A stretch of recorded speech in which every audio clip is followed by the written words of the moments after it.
ဝ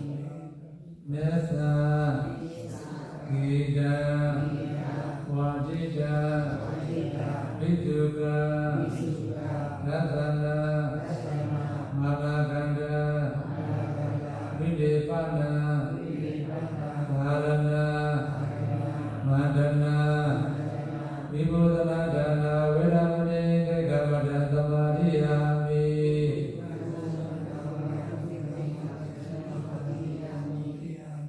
โอสาเทนะมหาเทนะเวรมณีเกกวดสมาธิยามิ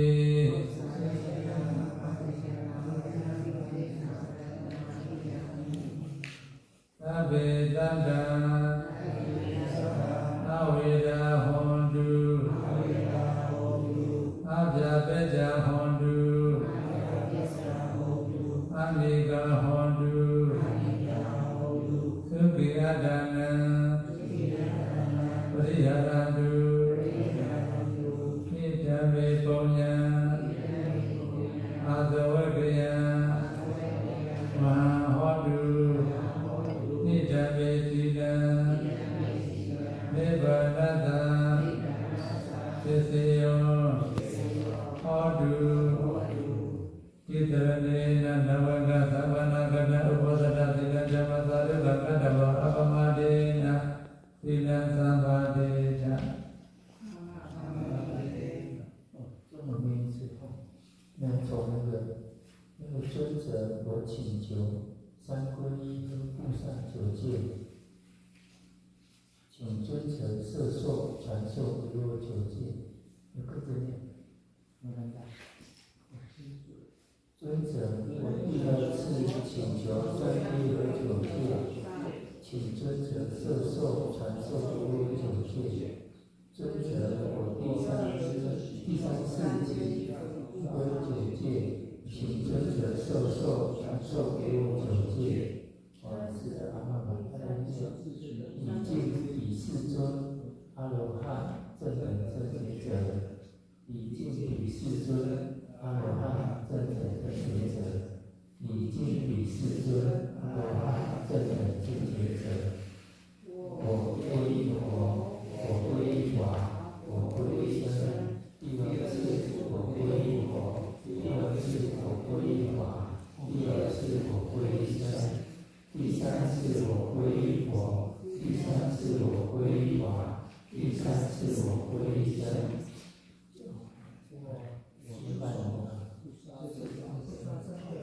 学习规则，我持守不偷盗的学习规则，我持守不淫的学习规则，我持守不妄语的学习规则，我持守不饮酒的学习规则，我持守不挥事实的学习规则，我持守不跳舞、唱歌、听音乐、看表演，远离作为美化身体的花香、毒油、衣服、装饰品的学习规则，我持守不做高床大床的学习规则，愿戒有情真没有面比无为难，没有内心的苦恼，没有身体的痛苦，自己随时保持快乐。在那个愿以此功德，内心诸法烦恼，愿以此功德成分解难言，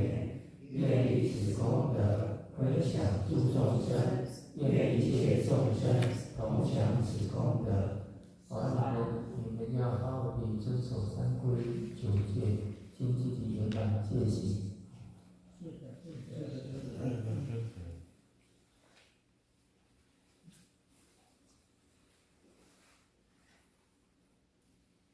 သမဏတော်နဲ့မတ969ခုနှစ်နိုင်ငံတကာမြန်မာနယ်ရတလ2026ဒီနေ့သမဏနိုင်ငံမန္တလေးခရိုင်ကိုစင်းမြို့အနီးသမဏဒုက္ခဟောတော်ရစိတ်ကံပေါ်၌တရားဘာဝနာပေါ်ညာအထုံးနေကြသောယောဂီများအတွက်ယမဝိဟာရယမသုတရား၄ပါးအကြောင်း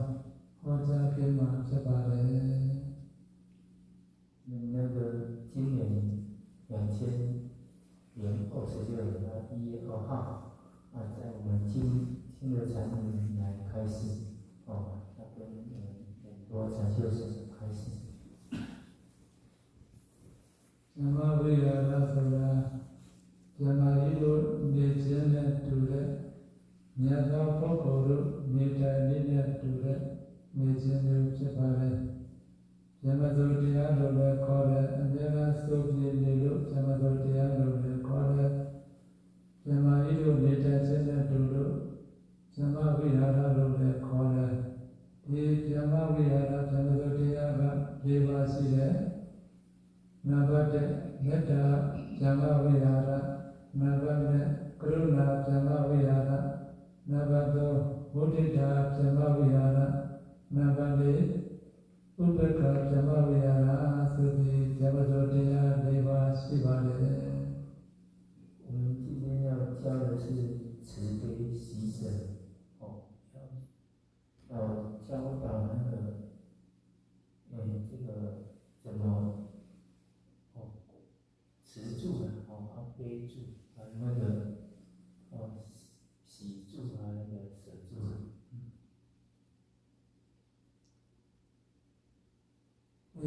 ဇမသောတရား၄ပါးမှာမေတ္တာဇမဝိဟာရဆိုတာမေတ္တာစိတ်ရှိဖို့လိုပါတယ်မေတ္တာစိတ်ဆိုတာကသူတစ်ပါးရဲ့အကျိုးကိုလိုလားတောင်းတတဲ့စိတ်ဓာတ်ကိုမေတ္တာစိတ်လို့ခေါ်တယ်ဒီမေတ္တာစိတ်ကမိမိစိတ်အတိုင်းသူတစ်ပါးဖြစ်ပါစေမိမိကောင်းတဲ့စိတ်ဓာတ်လေးအတိုင်းသူတစ်ပါးဖြစ်ပါစေသူတစ်ပါးရဲ့အကျိုးကိုလိုလားတောင်းတတဲ့စိတ်ဓာတ်ကိုမေတ္တာလို့ခေါ်ပါတယ်我们今天所要先教的就是先怎么修持一个善人怎样保持那个他的慈心能有持续的成长。ကရုဏာဇမဝိဟာရဆိုတာကသူတစ်ပါးကိုသနာတတ်တဲ့စိတ်ဓာတ်ရှိဖို့လိုတယ်ဒုက္ခရောက်နေတဲ့ပုဂ္ဂိုလ်များတွေ့ရင်သနာတရားတော်တို့အာယုစုပြီးပွားများအားထုတ်ရပါတယ်ဒီကရုဏာဆိုတာလူတိုင်းမှာဇုဏနာဘခန္ဓာ၅ပါးနဲ့တည်ဆောက်တာဖြစ်တဲ့အတွက်အမြဲတမ်းဒုက္ခရှိပါတယ်ဒီဒုက္ခကိုအာယုစုပြီးတော့ဒုက္ခကလွတ်မြောက်ပါစေဆိုတဲ့စိတ်ဓာတ်ကိုကရုဏာပွားတယ်လို့ခေါ်ပါတယ်第二种是悲就是我们有名色的时候有看到痛苦的众生我们就要帮他自己修慈悲就有痛苦就有名色就有痛苦မုဒိတာဇမဝိဟာရဆိုတာကမုဒိတာဆိုတာဝါပြဖွယ်ဖြစ်ဖို့လိုတယ်မိမိရဲ့တာလို့ရှိရင်လူအများစုကဝါပြတဲ့စိတ်ဓာတ်နေကြပါတယ်ဒါကြောင့်မိမိရဲ့တာတဲ့ပုဂ္ဂိုလ်တွေ့ရင်ဝါပြနိုင်ဖို့ရအတွက်ဂုဏ်ရှိတဲ့ပုဂ္ဂိုလ်ကျေးဇူးရှိတဲ့ပုဂ္ဂိုလ်ဒီပုဂ္ဂိုလ်ကိုအာရုံယူပြီးပွားများအားထုတ်မယ်ဆိုရင်ဒီပုဂ္ဂိုလ်စိတ်ချမ်းသာမှမရွေ့လျောပါစေတည်းတို့ခြေပံများစွာပွားများအားထုတ်မယ်ဆိုရင်မုဒိတာကမ္မဋ္ဌာန်းဖြစ်ပါလေအားလုံးသရဝါရဲ့ပုံမှန်နဲ့မုဒိတာပွားနိုင်အောင်လေ့ကျင့်ထားဖို့လိုအပ်ကြပါလေ或者第三就是喜喜就是我们会看到有些人就有很多的成就我们会学习我们不会嫉妒就用这个喜结之后来修ဥပ္ပခာဆိုတာကအလယ်အလတ်ထားနိုင်တဲ့စိတ်ဓာတ်ရှိဖို့လိုတယ်အလယ်အလတ်ဆိုတာကချမ်းသာတဲ့တွေ့တော်တဲ့စိတ်မတည့်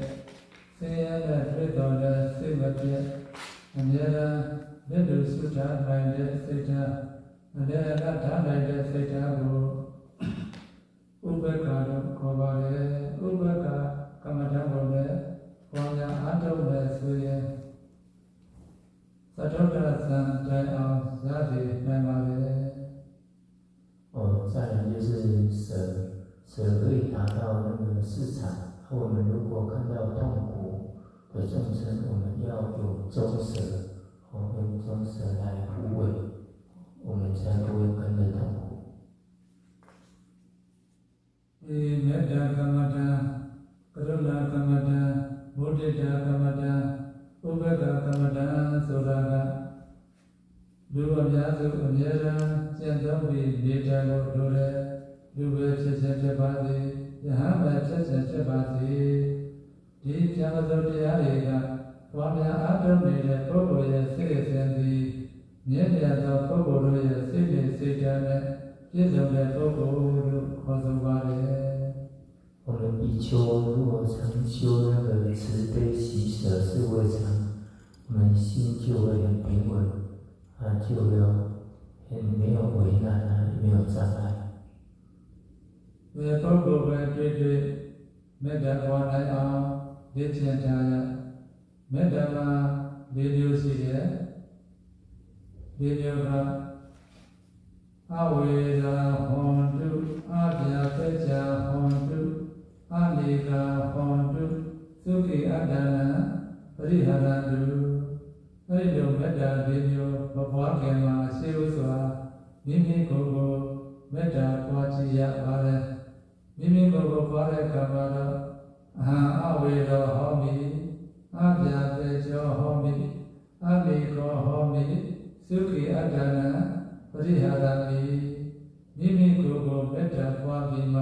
သူတော်ဘာကိုမေတ္တာကမ္မဋ္ဌာန်းပွားများအားထုတ်ရပါတယ်那个慈心就第一厌恶没有着底，第二种是厌恶没有内心的痛苦，第三是厌恶身体上没有痛苦，第四是厌恶一块的自身自重，就常常用这样的自己修持，就会慢慢增长你的善心。ဒီမေတ္တာကမ္မဋ္ဌာန်းဝါများအားထုတ်တဲ့အခါမှာမေတ္တာကမ္မဋ္ဌာန်းကဒီလိုရှိတယ်မေတ္တာကမ္မဋ္ဌာန်းဝါများအားထုတ်မယ်ဆိုရင်မေတ္တာကမ္မဋ္ဌာန်းကကျေလည်းကျေပြပါတယ်ညာလည်းညာပြပါတယ်ဘုရားရှင်ကိုယ်တော်တိုင်ကဒီမေတ္တာကမ္မဋ္ဌာန်းကိုလူအများနဲ့ပြည့်လျော်တာဖြစ်တဲ့အတွက်ညာညာဟောတာခြင်းဖြစ်ပါတယ်ကရုဏာကမ္မဋ္ဌာန်းကတော့တစ်ခုပဲရှိတယ်ကရုဏာကမ္မဋ္ဌာန်းကဒုက္ခရောက်နေတဲ့ပုဂ္ဂိုလ်ကိုပွားများအားထုတ်တယ်ဆိုရင်အယံသဗ္ဗရိသောဒုက္ခမောသတုဤသူတော်ကောင်းသည်ဆင်းရဲဒုက္ခမှလွတ်ပါစေဒီလိုပွားများအားထုတ်ရပါတယ်မုဒိတာကမ္မဋ္ဌာန်းကြလည်းတစ်ခုပဲရှိပါတယ်မုဒိတာကမ္မဋ္ဌာန်းကတော့တစ်ခုပါပါတယ်ဇတလတ္တသံဃာတိတောမာဝိကိစ္စတုအယံသဗ္ဗရိသောဇတလတ္တသံဃာတိတောမာဝိကိစ္စတုဤသူတော်ကောင်းသည်ဆင်းရဲဒုက္ခမှလွတ်ပါစေလို့ပွားရမှာတစ်ခုပဲရှိပါတယ်ဥပ္ပက္ခကြတဲ့ဥပ္ပက္ခနဲ့တစ်ခုပဲရှိပါတယ်ဥပ္ပက္ခကတော့မိမိကမေတ္တာပွားတော်နဲ့အကျိုးအလေးနဲ့ရတော်လည်းရှိမယ်မရတော်လည်းရှိမယ်ကရုဏာပွားတော်နဲ့ကရုဏာရဲ့အကျိုးအလေးနဲ့ရတော်လည်းရှိမယ်မရတော်လည်းရှိမယ်မုဒိတာပွားတော်နဲ့ရတော်လည်းရှိမယ်မရတော်လည်းရှိမယ်ဘဂဝါရီယာကံတာရဲ့ကိုယ်ပိုင်ဥစ္စာရှိတယ်လို့အာရုံယူပြီးအယံသဗ္ဗရိသောကမ္မတဘောဤသူတော်ကောင်းသည်ကံတာရဲ့ကိုယ်ပိုင်ဥစ္စာရှိ၏လို့ဥပ္ပက္ခကမ္မဋ္ဌာန်းကိုပွားများအားထုတ်မယ်ဆိုရင်သတ္တုတ္တသံကိုရစေနိုင်ပါလေ我们那个也同样的开始修持的时候，就可以再进步来修悲。悲就看很多众生就很痛苦，有办法去修悲。另外一种是有在，第三种是修习。你悲如果修成功，就可以再修习。习之后，你也看众生有些人也太痛苦，你就有办法再用你的慈心里面的喜，让对方能也一样可以喜。在众生第四就是有可以修悲丘舍，舍的时候就是有些众生都是有自己业的主人，自己要继承这样的舍心，可以达到四禅。သမ္မာဝိဟာရသမ္မာရင်းတို့တဲ့နေခြင်းနဲ့တူတဲ့တရား၄ပါးထဲမှာမေတ္တာကမ္မဋ္ဌာန်းမေတ္တာသုတ်ဖြစ်ပေါ်လာခြင်းရဲ့အကြောင်းအရာလေးကိုဟောကြားပေးမယ်။တစ်ချိန်ကဘုရားရှင်ဒီသာဝတိဒီရေဝါကျောင်းမှာတရားလုံးနေတဲ့အချိန်ကဖြစ်ပါတယ်။အဲဒီအချိန်ကမှာဘုရားရှင်တန်ကိုဝါစုကာလေးအချိန်ကမှာဉာဏ်တော်အပါ900ကျွားရောက်ပြီးတော့တရားသင်ယူပါတယ်။တရားသင်ယူတဲ့အချိန်ကမှာဘုရားရှင်ကကတိုင်းဇာနေကနေသမထဝိပဿနာပြည့်ပြည့်စုံစုံဟောကြားပြသဆွဆွပါထားလိုက်ပါတယ်။အဲဒီလိုတရားသင်ပေးတဲ့အခါမှာအရဟတဘုဒ္ဓအောင်သင်ပေးလိုက်တာဖြစ်တဲ့အတွက်ဘုရားရှင်သင်ပေးလိုက်တဲ့တရားပွားများအားထုတ်နိုင်ဖို့ရန်ဉာဏ်တော်များသင်ယူပြီးတဲ့အချိန်ကမှာတရားအားထုတ်ဖို့ရန်အတွက်ဒီမောန္တနဲ့သတ္တဖြစ်တဲ့တောဝစီတော်ကြီးတစ်ခုတည်းကိုရောက်ရှိသွားပါတယ်။အဲဒီလိုတောကြီးတဲ့ရောက်ရှိသွားတဲ့အချိန်ကမှာတောကြီးကအနမတန်ရေကလည်းပေါ်တယ်အစိတ်အဝါဒကလည်းကောင်းတယ်။ဒီနာဒါနတ္တဗာယကတော့အစိတ်အဝါဒကောင်းတဲ့တောကြီးတဲ့ရောက်တဲ့အခါမှာတရားအထုတ်ဖို့အတွက်သက်လျော်တာဖြစ်တဲ့အတွက်ဉာဏ်တော်အပါ900တို့သည်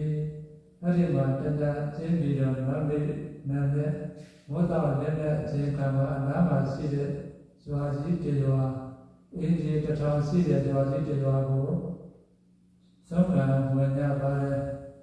အင်းကြီးတစ်ထောင်ရှိတဲ့ဇွာကြီးတရွာကိုဉာဏ်တော်ဘာ900သုံးကံကြွလာတဲ့အချိန်ကမှာဇွာသူရွာသားတွေကဉာဏ်တော်များကိုကြည်ညိုကြတယ်ကြည်ညိုတာဖြစ်တဲ့အတွက်အရှင်ဘုရားတို့ဒီနေ့တော်တို့ရွာမှာပဲဒီနေ့တော်တို့ရွာမှာပဲနေထိုင်ကြပါတပည့်တော်တို့ဇာနာကတော်ကြီးကလည်းတရားအားထုတ်ဖို့ရအဲ့ဒါသင်္နေရောတဲ့ဥရုသဗ္ဗယကလည်းမြတ်တာပါပဲဘောဓနာသဗ္ဗယကလည်းမြတ်တာပါပဲသင်္နာသနာသဗ္ဗယကလည်းမြတ်တာပါပဲဆိုပြီးတော့ဉာဏ်တော်များကိုစက်ထားတာဖြစ်တဲ့အတွက်ဉာဏ်တော်များအဲ့ဒီတော့ကျမ်းမှာတရားအားထုတ်ဖို့ရအတွက်ခွင့်ပြုလိုက်ပါတယ်အဲ့ဒီမှာခွင့်ပြုလိုက်တဲ့အခါမှာဉာဏ်တော်များသတင်းသုံးပြီးတရားဘာဝနာကိုကြိုးစားပေါ်များအားထုတ်ကြတာဉာဏ်တော်များရဲ့သီလတကုကြောင့်သက်တနာရှိတဲ့ဇေဝတုနတ်တွေဒီသက်တမောကနေဆင်းပြီးတော့အောက်မှာနေထိုင်ကြရပါတယ်။ဘာကြောင့်လဲဉာဏ်တော်များရဲ့သီလတကုကြောင့်သက်တနာရှိတဲ့ဇေဝတုနတ်တွေဒီသက်တမောမှာမနေနိုင်တဲ့အောက်မှာနေကြရခြင်းဖြစ်ပါတယ်။我们那个来说，那个持经的一点就是农时一样期的时候呢，那师尊住在舍卫城，那是有各国的比丘亲近皇子师尊，来召见就是要取了月支之后，在佛陀就对那个称行者修慈悲喜舍业处，那时有500比丘在师尊面前取得了业次之后，寻找接近的那个起时的尊庄适当的驻守，最后找到一处的乡下地方，就喜马拉雅山的，见到那个山表面好像是绿宝石，它的装饰很凉爽，很绿森林。地面上就像装满那个金珠网一样，树上的树果湖泊。那时那些比丘在那度过一晚，隔天天亮做好身体的准备，刷牙之后又进入了距离不远的村庄，托钵。该村庄的密集的社区有1000人家，说是有信仰与亲近的心，他们很难得见到出家人，看见诸比丘之后生欢喜心，供养诸比丘之后，他他们邀请说大的在这3个月住在我们这里吧。祈求之后，他们盖了500间的临时茅房，供应。供应之后，他们那个村民同样不是比祈求他们那里安居，比丘是没有障碍的同意。进入那个森林的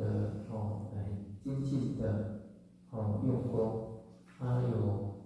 就是比丘的精进公婆树神受到挫折，便和他们的孩子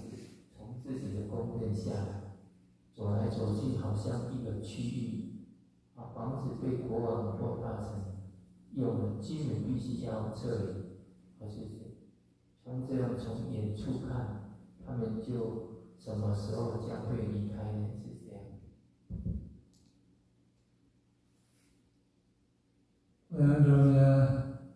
ဒီလားရှိတဲ့ဉာဏ်တော်များတရားအထုတ်တဲ့အချိန်ခါမှာသက်တမှာရှိတဲ့ရုပ်စုလက်တွေဒီသက်တမှာမနေနိုင်တဲ့အောက်မှာဆင်းနေရတယ်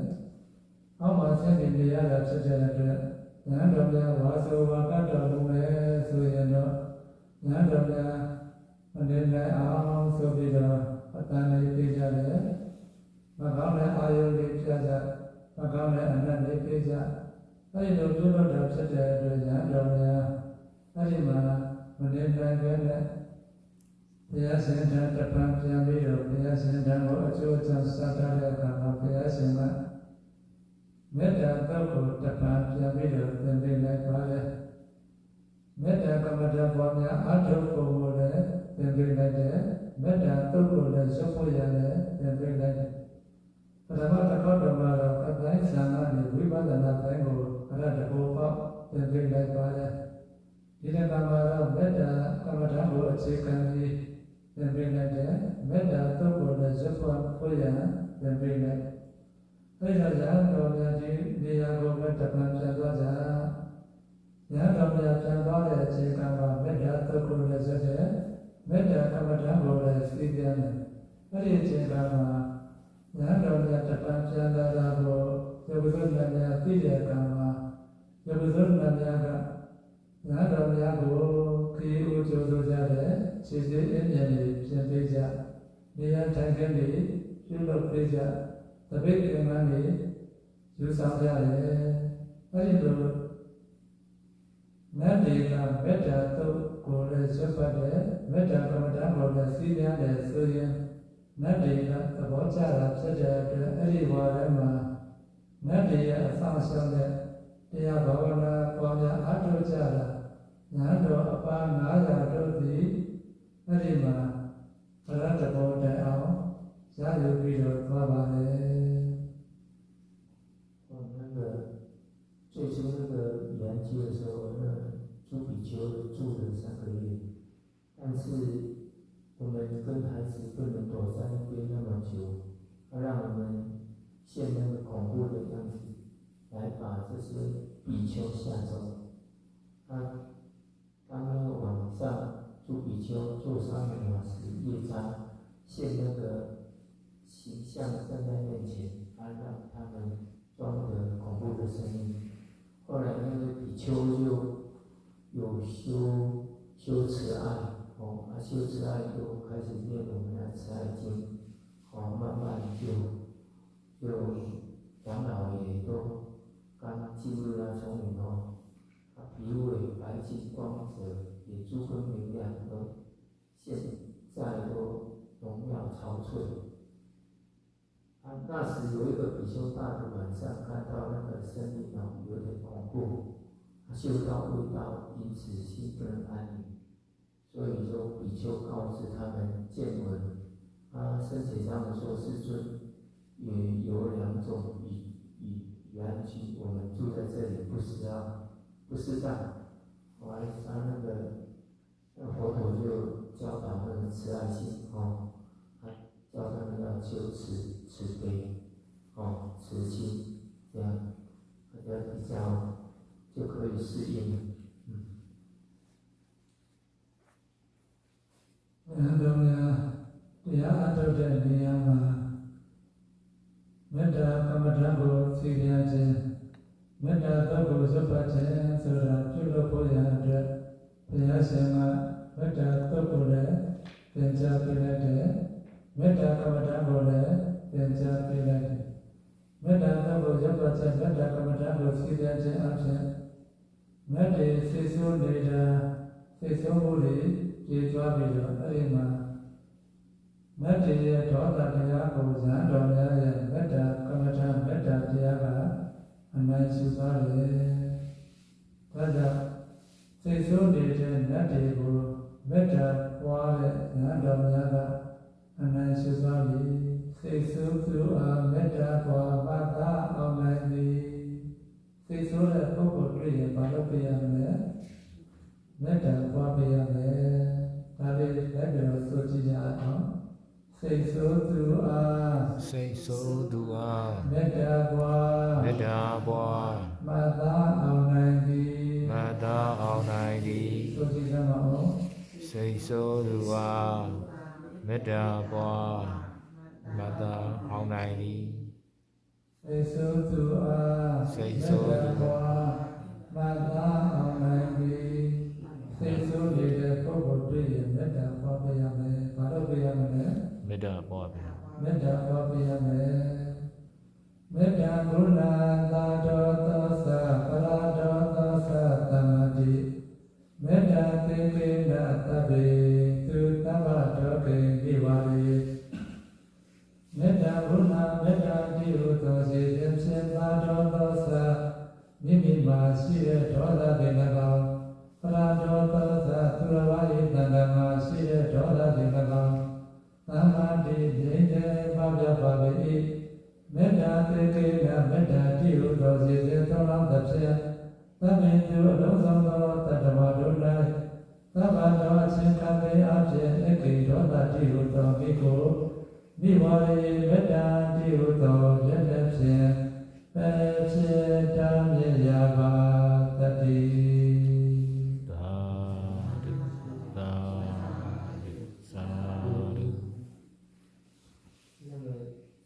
诸比丘就你们回去那原来依靠的之处假如学到这个持经的会误会，你就不用害怕那些天神，你们就有这个护卫的业处。就是说你碰到有碰到对方，你会生气，你要修持，你就会成功。就是这样你要常去修你的慈心让对方就不会来伤害你，就不用害怕。အဲ့ဒီမှာမေတ္တာကမ္မဋ္ဌာန်းကိုလည်းသိပြန်တယ်မေတ္တာတုတ်ကိုလည်းစပတ်တယ်သမထဘာဝနာဝိပဿနာဘာဝနာကိုပွားများအားထုတ်ကြလို့ဉာဏ်တော်အပါ900အဲ့ဒီဘာလဲမှာပဲအရဟတဘောတန်အောင်ရပြီပြီးတော့သွားတယ်ဉာဏ်တော်အပါ900တို့ဒီတော့အရမှာတရားအားထုတ်နေတာဖြစ်တဲ့အတွက်မေတ္တာကမ္မဋ္ဌာန်းမေတ္တာသုတ်ရုပ်ကထိုးရအတွက်တရားရှင်ကသင်ပေးလိုက်ခြင်းဖြစ်တယ်။ဒါကြောင့်ဒီနေရာမှာမေတ္တာသုတ်ဖြစ်ပေါ်လာခြင်းဆိုပြီးတော့တရားရှင်ကဒီနေရာမှာစပြီးတော့မေတ္တာသုတ်ကိုဖြစ်ပေါ်လာအောင်ပြုလုပ်ပေးလိုက်ခြင်းပဲဖြစ်ပါလေ။佛陀就让100个比丘就听了佛陀的话，就在那里好用功护卫了慈心禅这样的慈心修，这样他们就会有成功的业处。这个诸比丘就回到原来的依处，是说只有阿难若住者应该知道护卫就持一直持续的念持经2次的护卫。မေတ္တာသုတ်ဖြစ်ပေါ်လာခြင်းနဲ့သိရပါပြီမေတ္တာကမ္မဋ္ဌာန်းကိုဘယ်လိုသိရမလဲဒါလေးတို့အပ်ပါသေးတယ်မေတ္တာကမ္မဋ္ဌာန်းသိရတဲ့အခါမှာတော့ရှေးဥစွာမိမိကိုယ်ကိုမေတ္တာပွားရတယ်မိမိကိုယ်ကိုမေတ္တာပွားမြင်မှအများတော်ဘာကိုမေတ္တာပွားရပါတယ်ဘာကြောင့်မိမိကိုယ်ကိုအရင်မေတ္တာပွားရတယ်လဲမိမိကိုယ်ကို လ်မေတ္တာပွားတာကသစ်တဲ့အရာမှာပေါ်ထုတ်ပြီးပြောကြားဖို့ရာအတွက်ရှေးဥစွာမိမိကိုယ်ကိုမေတ္တာပွားရတယ်ဘယ်လိုပွားမလဲအဟံအဝေရောဟောမိအပြာပေကျော်ဟောမိအနိကောဟောမိသုခိအတ္တနာပရိဟရမိမာတိပိယကေမစေစေစေယကေမစေကိုစေယကေမစေကျမ်းကျမ်းဘာဘာကျမ်းကျမ်းသာသာဖြင့်မာရိခန္ဓာဝံကိုရွတ်ဆောင်နိုင်ပါစေရှေးဥစွာမိမိကိုယ်ကိုမေတ္တာကမ္မဋ္ဌာန်းပွားပါ我那个慈爱经里面叫怎样修？第一就是先我们自己修持，越多没有仇敌；第二，越多没有内心的痛苦；第三，越多没有身体的痛苦；第四，越多愉快地自身自重。阿罗小给呀，မေတ္တာပွားဖို့ကိုပါဠိလိုမေတ္တာနေစဉ်နဲ့အတန်ဖြင့်အားလုံးလိုက်ဆိုကြည့်ကြရအောင်大家跟着念吧。အဟံအဝေရောဟောမိအဟံအဝေရောဟောမိအပြာပေကျော်ဟောမိအမြာပေကျော်ဟောမိအနိကောဟောမိအနိကောဟောမိသုခိအတ္တနံသုခိအတ္တနံပရိဟာရမိပရိဟာရမိအလုံးပြန်လို့ဆိုကြည့်မယ်အဟံအဝေရောဟောမိအမြာပေကျော်ဟောမိအနိကောဟောမိသုခိအတ္တနံပရိဟာရမိအဝေရောဟောမိအမြာပေကျော်ဟောမိအနိကောဟောမိသုခိအတ္တနံပရိဟာရမိအဟံအဝေရောဟောမိ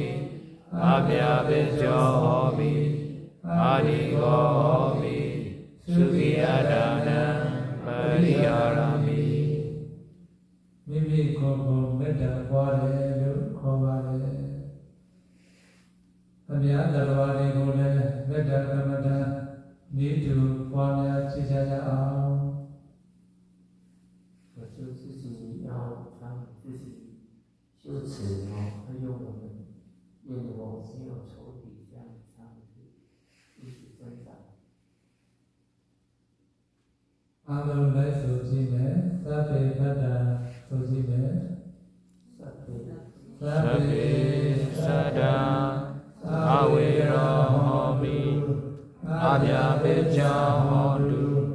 အနိကောဟောတုသုခိအတ္တနံပရိဟာရတုသဗ္ဗေသတ္တာအဝေရောဟောတုအမြာပေကျော်ဟောတုအနိကောဟောတုသုခိအတ္တနံပရိဟာရတုသဗ္ဗေသတ္တာအဝေရောဟောတုအမြာပေကျော်ဟောတုအနိကောဟောတုသုခိအတ္တနံပရိဟာရတုအားလုံးပုဂ္ဂိုလ်12မျိုးကိုမေတ္တာပွားကြည့်ကြရအောင်သဗ္ဗေသတ္တာနောက်ကလိုက်ဆိုမယ်သဗ္ဗေသတ္တာသဗ္ဗေသတ္တာသဗ္ဗေပါဏာသဗ္ဗေပါဏာသဗ္ဗေဗုဒ္ဓံသဗ္ဗေဗုဒ္ဓံသဗ္ဗေပုဂ္ဂလာသဗ္ဗေပုဂ္ဂလာသဗ္ဗေအတ္တဘဝပရိယပန္နာသဗ္ဗေအတ္တဘဝပရိယပန္နာသဗ္ဗဣတိယောသဗ္ဗေဣတိယောသဗ္ဗေပုရိသသဗ္ဗေပုရိသသဗ္ဗေအရိယသဗ္ဗေအရိယသဗ္ဗေအနာရိယသဗ္ဗေအတာရိယသဗ္ဗေဒီဝသဗ္ဗေဒေဝသဗ္ဗေမနုဿာသဗ္ဗေမနုဿာသဗ္ဗေဝိနိပါတိကာသဗ္ဗေဝိနိပါတိကာအဝေရာဟောတုအဝေရာဟောတုအဗျာပေဇာဟောတုအဗျာပေဇာဟောတုအနိကာဟောတုအနိကာဟောတုသုခိအတ္တနံသုခိအတ္တနံပရိဟာရတုပရိဟာရတု ပုဂ္ဂိုလ်က12မျိုးရှိတယ်မေတ္တာက4မျိုးရှိတယ်14ဒီကျေးဇူးရှင်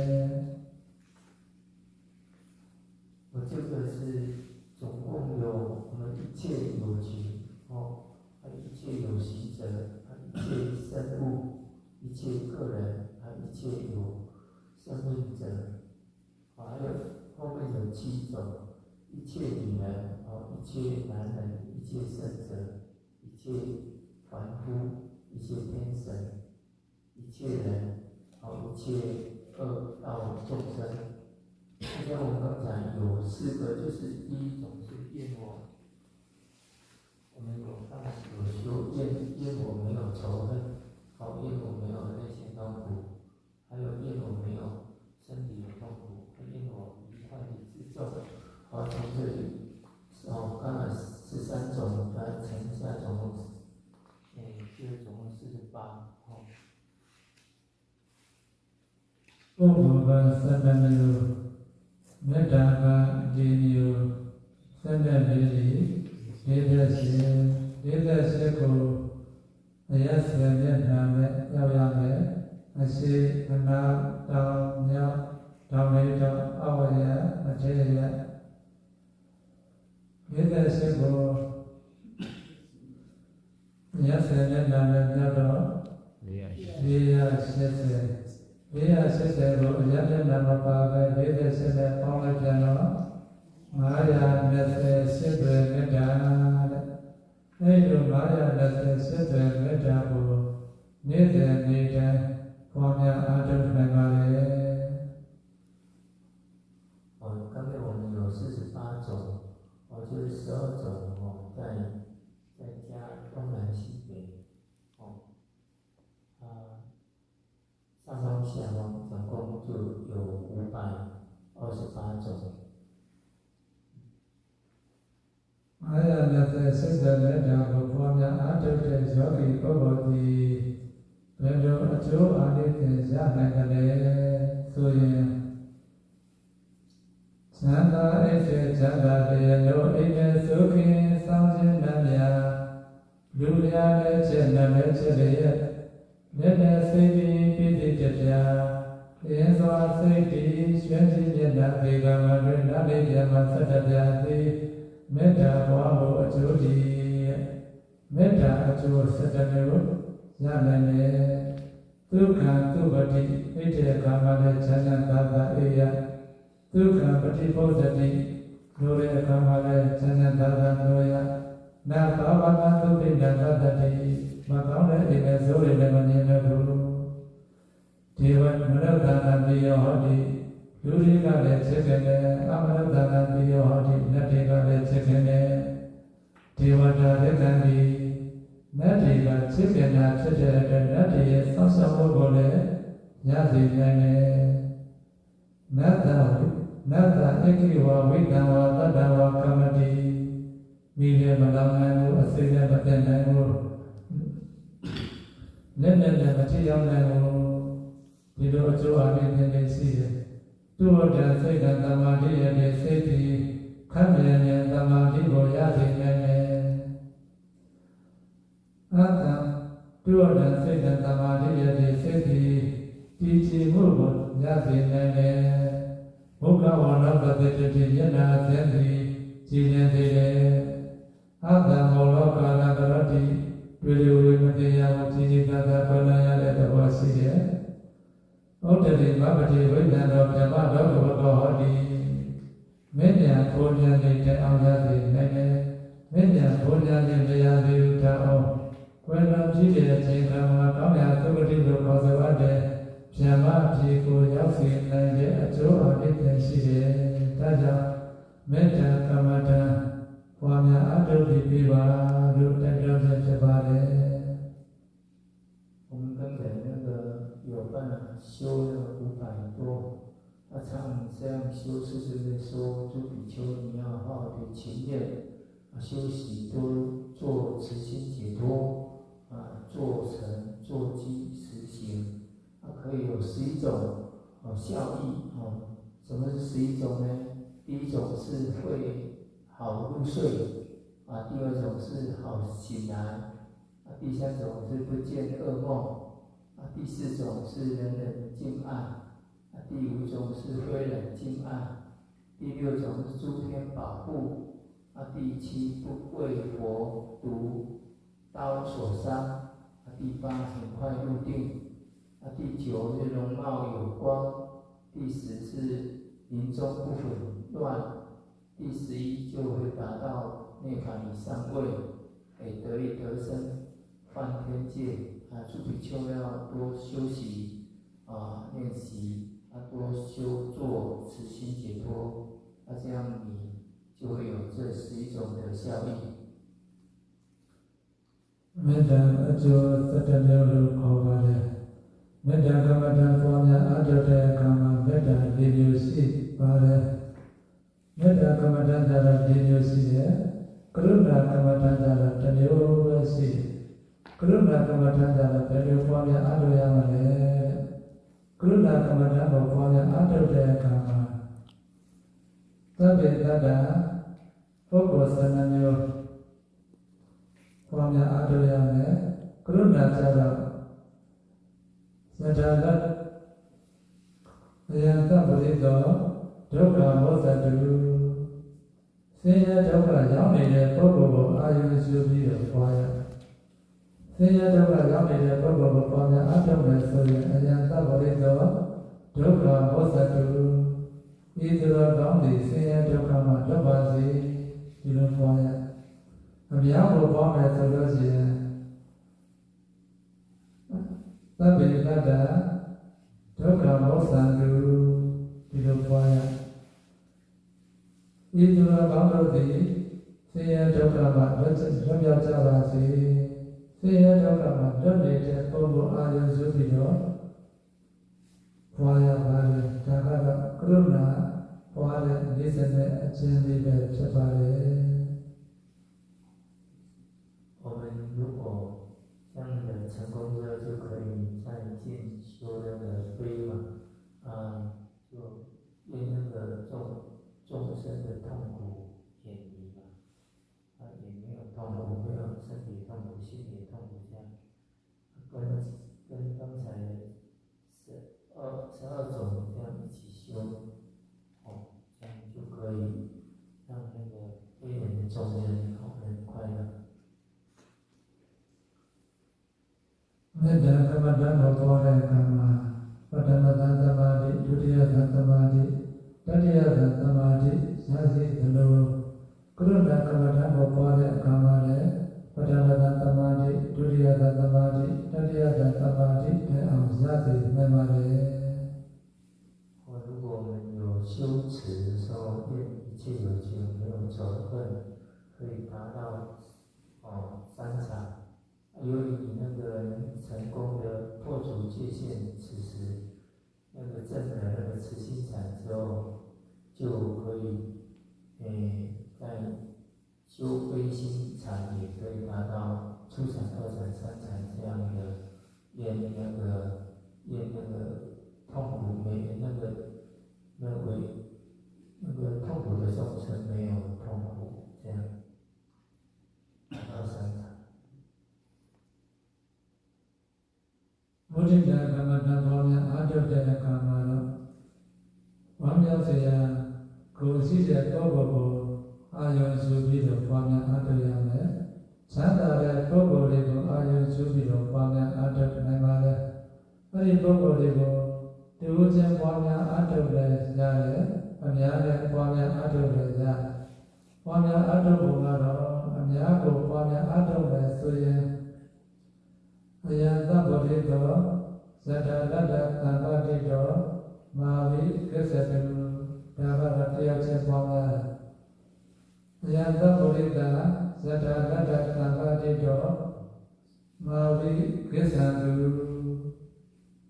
ဤသူတော်ကောင်းတို့သည်ယပိသာစိစေမှာမရွေလျောပါစေတည်းသဗ္ဗေတ္တဇတလတ္တသံဃတိတောမာဝိကိစ္စတုဒီပွားများရ我们那个就是你达3禅之后，你可以再修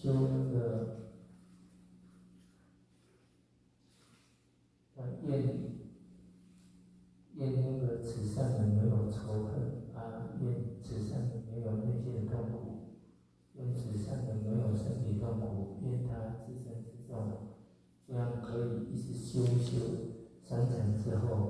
啊，修一样，修那个悲众生的悲啊，可以让那个众生没有那个身体痛苦啊，心理的痛苦啊，能自信自重的，一样可以修那个。成功修完那个5支之后，再进修7种的有限的一切有情，女人、男人这样，可以这样修。မေတ္တာကမ္မဋ္ဌာန်းကရုဏာကမ္မဋ္ဌာန်းမုဒိတာကမ္မဋ္ဌာန်းဒီယမဝိရာကယမသုတရား3ပါးကပထမသသမာဓိဒုတိယသသမာဓိတတိယသသမာဓိတဲ့အောင်ရသည်နိုင်ပါလေ就是我们慈悲喜舍都可以达到初禅、2禅、3禅都可以。တတိယသတ္တမရိရရှိကြည့်တဲ့အချိန်ခါဓမ္မသဗ္ဗေတ္တကာမတ္တဆက်တဲ့ပွားများအထုံးမယ်ဆိုရင်သတ္တုဒ္ဒသသမာဓိကိုဥပ္ပကကမ္မဋ္ဌာန်းကရစေနိုင်ပါလေ如果修完那个慈悲喜的话，我们可以进入到修舍可以第4禅。သတ္တုဒ္ဒသသမာဓိတရားရရှိထားပြီဆိုရင်မေတ္တာကမ္မဋ္ဌာန်းအကျိုး7မျိုးကရုဏာကမ္မဋ္ဌာန်းအကျိုး7မျိုးမုဒိတာကမ္မဋ္ဌာန်းအကျိုး7မျိုးဥပ္ပကကမ္မဋ္ဌာန်းအကျိုး7မျိုးပုံစံလိုပဲရရှိမှာဖြစ်ပါလေ如果我们刚才那个11种利益就是我们修持有11种利益，刚才那个11种悲也11种利益喜也有11种利益舍也有11种利益。တရားအထုတ်တဲ့ယောဂီဆိုတာကဘယ်ပုဂ္ဂိုလ်မှဆိုမေတ္တာထားနိုင်အောင်ဘယ်ပုဂ္ဂိုလ်မှဆိုကရုဏာထားနိုင်အောင်ဘယ်ပုဂ္ဂိုလ်မှဆိုမုဒိတာထားနိုင်အောင်ဘယ်ပုဂ္ဂိုလ်မှဆိုဥပ္ပကထားနိုင်အောင်လေ့ကျင့်ပြီးပွားများအထုတ်ထားဖို့လိုအပ်ကြပါလေ我们如果仔细的这样修慈悲喜舍，我们就很容易的成功。မေတ္တာကရုဏာမုဒိတာဥပ္ပကတို့ခေါ်ဆိုရတဲ့ဗျာပစုတရားတွေကမေတ္တာကမ္မဋ္ဌာန်းကဗျာပါဒဒေါသကိုဝိကပ္ပနာအဖြစ်ခန့်ချချပြေခွာထားနိုင်ပါလေ我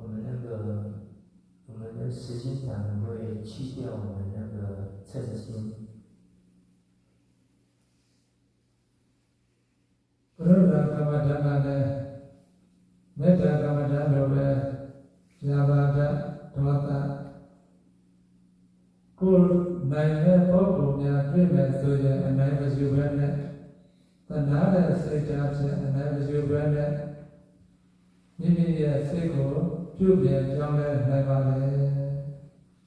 如果我们成功的修完那个慈心的话，跟在修悲的时候，有对悲的众生就有贪爱，就会有嗔，你就会开始有定力的话，就把那个悲就会成长，不会为那个贪爱而起嗔。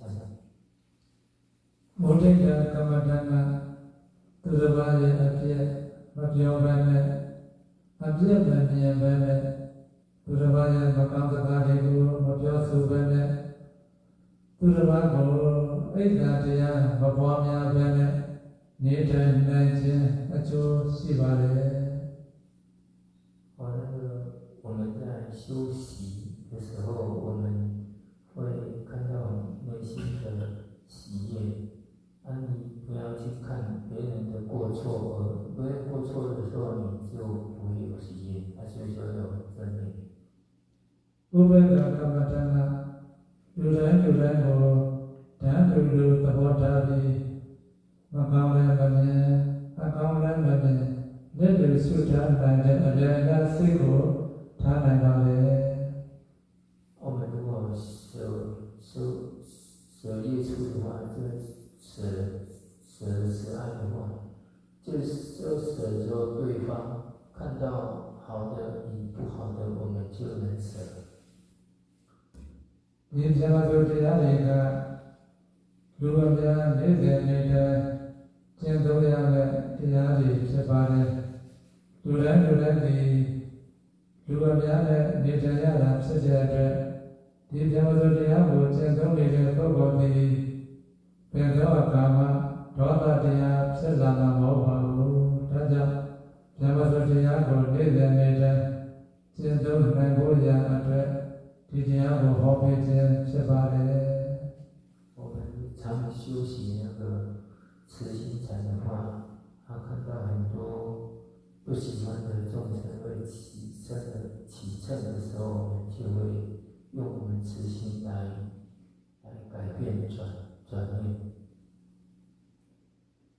ဒီပြောဆိုတရားရဲ့အဓိကကြတာကတော့မေတ္တာကမ္မဋ္ဌာန်းဒီအဓိကကြပါတယ်။ဒါကြောင့်ဒီအဓိကကြတဲ့မေတ္တာကမ္မဋ္ဌာန်းကိုပေါ်များအားထုတ်နိုင်ဖို့ရပေါ်များအားထုတ်နိုင်ကြပါစေလို့ဆန္ဒပြုရင်မေတ္တာကာယကမေတ္တာဝသနေတမနိနာသသမ္မာလောကဒုက္ခထာယမေတ္တာဘာဝေတဘာဝနာမေတ္တာကာယကမေတ္တာအမြတ်တော်ဝါချမ်းသာဖို့ပြုမေတ္တာကာယကဖို့ပြ၎င်းမေတ္တာမနိဝသနေတအမြတ်တော်ဝါနာချမ်းသာအောင်ပါရပွဲပြောပြတဲ့မေတ္တာပြုသောဘုဒ္ဓကမျိုးပြ၎င်းမေတ္တာမနိနာသသူရဝကဘုဇံစီမေတ္တာပြုသောမနောကပြ၎င်းသဗ္ဗလောကဒုက္ခထာယဓမ္မလောကကမ္မလောကအလုံးစုံသောတတ္တလောက၏ချမ်းသာသောအကျိုးမှာမေတ္တာဘာဝနာဓမ္မဝါဒချမ်းသာသောအကျိုးမြောကိုတောင်းတာပွားများအပ်တဲ့မေတ္တာပြုသောဘုဒ္ဓဘာဝနာကြီးကိုဘာဝေတာအကုန်ကဲ၍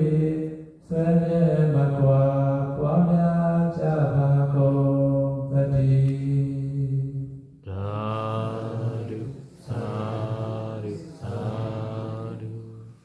我们那个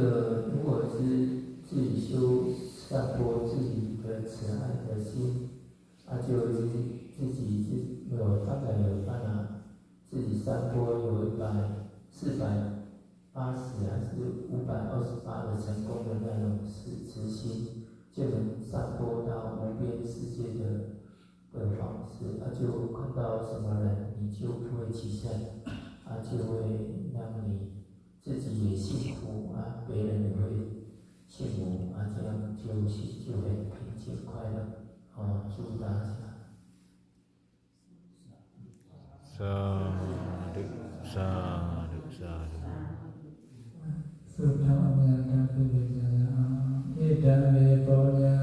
ဣဒံမေပုံညံ အာသဝကယံ အာသဝကယံ မဟာဟောတု မဟာဟောတု ဣဒံမေပုံညံ ဣဒံမေပုံညံ နိဗ္ဗာနသ နိဗ္ဗာနသ ဝိဇ္ဇယော ဝိဇ္ဇယော ဟောတု ဟောတု မမပုံညဘာကံ မမပုံညဘာကံ သဗ္ဗသတ္တနံ သဗ္ဗသတ္တနံ အာဇေမိ အာဇေမိ ဧသဗ္ဗေ ယေသဗ္ဗေ မေသမံ မေသမံ ပုံညဘာကံ ပုံညဘာကံ နဗန္တု ယဗန္တု သာဓုသာဓုသာဓု我们不是功德，愿以此功德愿以此功德烦恼无尽，灭诸诸烦恼，愿以此功德愿以此功德成为内观缘，成为内攀缘，愿以此功德愿以此功德以一切众生分享，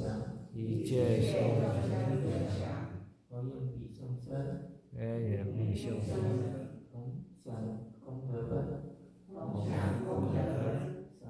三သာသာ